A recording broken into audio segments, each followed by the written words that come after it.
Hola, soy Norma. Esta grabación es para comentar el capítulo del libro Disertaciones por Arriano, que reúne las diatribas del filósofo estoico Epícteto y que en el libro tercero, capítulo 12, escribe Arriano sobre el ejercicio. Eh, Iré haciendo la lectura de este capítulo y haciendo también breves comentarios para tratar de explicar este punto de la filosofía de la antigüedad, que es el ejercicio espiritual. Comienza el libro tercero, capítulo 12, con la siguiente frase. Dice Epícteto: no conviene llevar a cabo los ejercicios en materias contra naturaleza o absurdas, pues en nada nos distinguiremos los que decimos filosofar de los titiriteros. Para Epícteto es importante que el ejercicio espiritual que las personas que han decidido abrazar la filosofía estoica lleven a cabo no sean ejercicios ostentosos, llamativos, porque si no van a parecer saltimbanquis. Y esta precaución la tenía en efecto porque algunas filosofías de la antigüedad sí tenían algunas formas de ascetismo extremo, de ejercicio espiritual demasiado llamativo y la sobriedad de la escuela estoica no admitía sobre todo esas cosas que buscaran el aplauso o la admiración de los demás. El ejercicio espiritual estoico es un ejercicio reservado para sí mismo que no tiene que ser llamativo. Por lo tanto, unas líneas adelante, Epícteto señala que no es conveniente para el ejercicio todo lo difícil y peligroso, sino esforzarse por todo lo que hace avanzar hacia el fin propuesto. En este punto quiero reflexionar brevemente sobre cuál es el fin propuesto en el caso de la filosofía estoica. El primer punto a señalar respecto al fin propuesto es que justamente para la filosofía estoica el ejercicio espiritual tiene una dirección y la dirección es la transformación de sí, es decir, el mejorarse a sí mismo, el cambiarse a sí mismo en función de un cierto modelo de vida que se ha designado para uno mismo. Entonces, el filósofo de la antigüedad establece ciertos procedimientos, ciertas actividades, ciertas atenciones a sus procesos intelectuales e incluso a sus actividades físicas con la idea de alcanzar un fin. ¿Y cuál es el fin? ¿La felicidad? Pues no, el filósofo estoico no busca la felicidad. Lo que busca el filósofo estoico es vivir de acuerdo con la propia naturaleza. ¿Y cuál es la propia naturaleza? La naturaleza racional. ¿Cómo llegó la filosofía estoica a enunciar a la naturaleza racional como la auténtica naturaleza de la vida humana? Pues a partir de la observación. Para la filosofía estoica, observar que en el mundo hay un orden racional del cual cada cosa cumple con ese orden es un rasgo fundamental.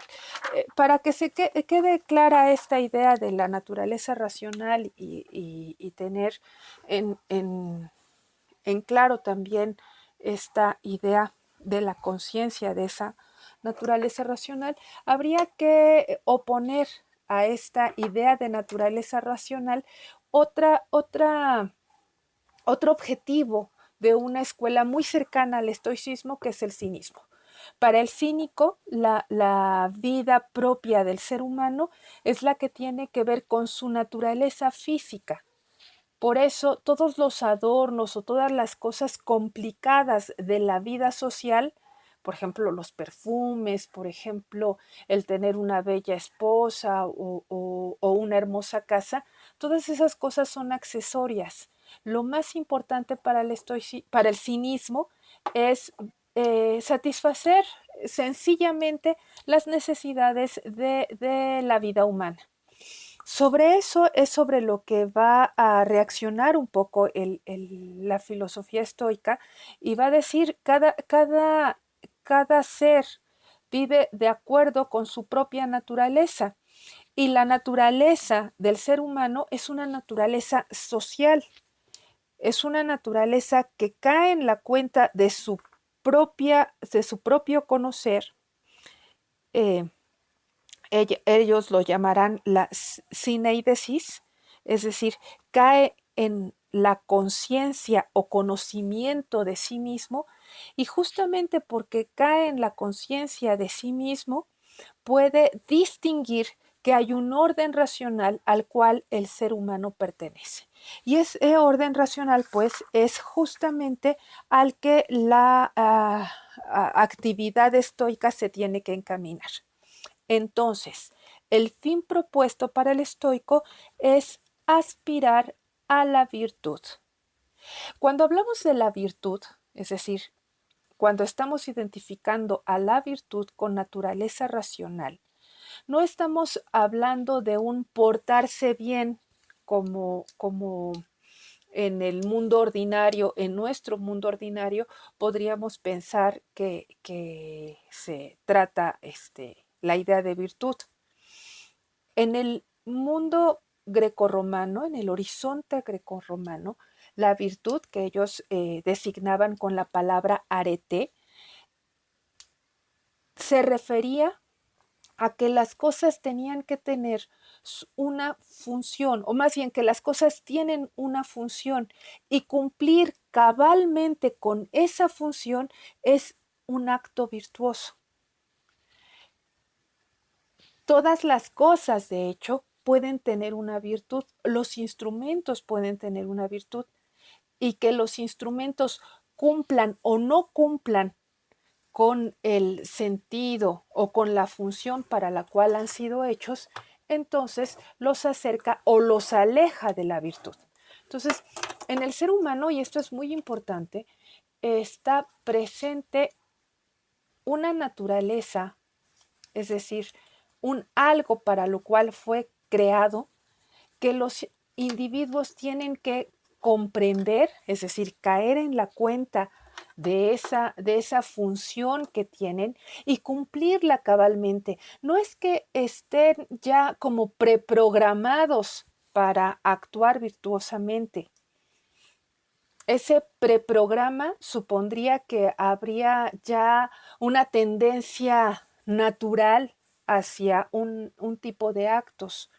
No, el estoico lo que quiere decir es que el ser humano, por su capacidad de dar cuenta de sí, por su capacidad de comprender y de reflexionar, es un ser humano racional, pero tiene que realizar esa racionalidad.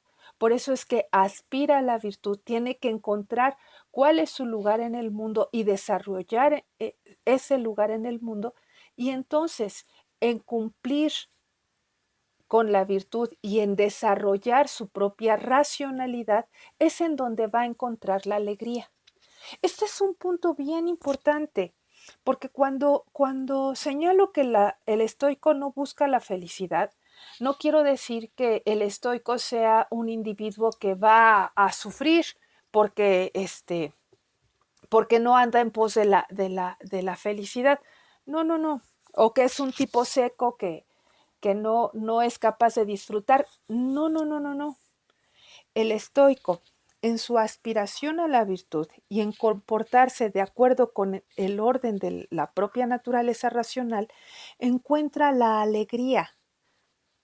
Esta alegría que en griego lo designan con la palabra hara, es un placer racional que sobreviene con la virtud. Es decir, cuando se realiza el acto virtuoso, el filósofo y más aún el sabio, que ya sabe cómo actuar en cada momento, según la teoría estoica antigua, encuentra un placer racional en ese acto virtuoso. Por contraparte, la miseria y el sufrimiento son las que sobrevienen al vicio y pensando en el vicio como el acto no virtuoso. Aquí es muy importante señalar que estamos refiriéndonos al dolor o al sufrimiento como la tradición judeocristiana está sosteniendo o sostendría, sobre todo si ustedes reflexionan en el libro de Job, en donde parece que los males, el dolor, tienen que ver con un sufrimiento redentor. No, aquí no hay idea de sufrimiento redentor. Aquí no hay idea ni siquiera de una oposición del dolor y el sufrimiento sobre la virtud. Más bien, el estoico, al actuar virtuosamente, puede paliar o puede vérselas con aquellas cosas que aparecen como sufrimiento. Entonces el estoico no tendrá que tratar de evadir a toda costa aquellas cosas que tienen que ver con el sufrimiento, con el dolor, sino siempre solo encaminarse hacia la virtud. Y en ese sentido, sus ejercicios no serán ejercicios de un alma sufrida o de un alma que va a resistir todos los dolores, sino que van a ser ejercicios ligados, vinculados, dirigidos hacia resistir o más que resistir, poder enfrentar, comprender a los dolores para no decir que en ellos hay un mal y tampoco abandonarse a ellos, para incluso en ese momento de dolor poder encontrar esta alegría, esta jara, este placer racional que sobreviene con la virtud. Entonces, esa es la primera parte de esta lectura, el encontrar el fin propuesto. Y en el texto que estamos analizando, hay, digamos,